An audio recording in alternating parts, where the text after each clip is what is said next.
Barangay Ududyaw dito sa bayan ng Salapadan, Abra.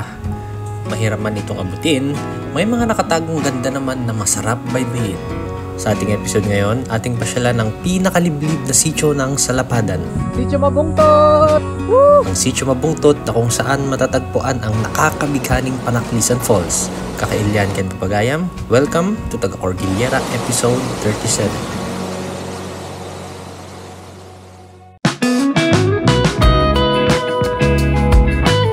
Dito tayo papasok magkakanan.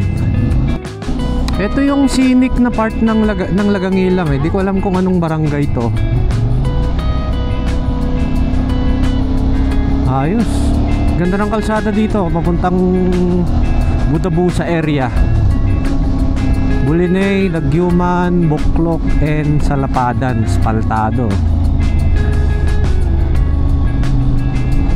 Napakatahimik dito ah. Talagang makina ng motor lang maririnig mo dito. Ano naman yung punong kahoy na kinamamanghaan ng lahat oh. To, balete oh, ang ganda oh. Alright, Salapadan na tayo. Nasa mahigit kumulang 2 oras man ang biyahe mula Bangged hanggang dito sa Town Hall ng Salapadan, wala pa dito ang destinasyon natin. Kailangan pa nating bumiyahe ng mahigit 1 oras para marating ang sitio ng Mabungtot sa Barangay Ududyaw.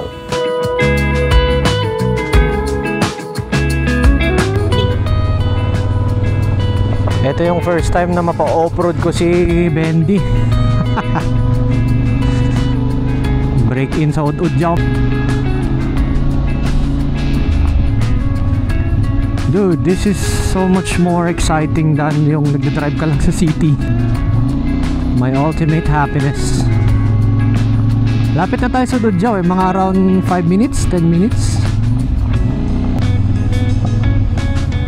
Ayan, kitang-kita ko na yung Ududyaw proper. Yan ang Ududyaw proper, malapit na. Ududyaw proper to Sitio Mabungtot. Sa Sitio Mabungtot daw tayo pupunta di diretso. Pero we'll see. Ilakad na namin yung Ududyaw proper to Sitio Mabungtot noon eh. May monitoring kami.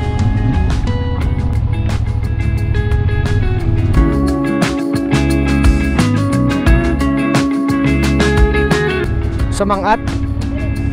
Diretso lang. Ah, sige. Thank you.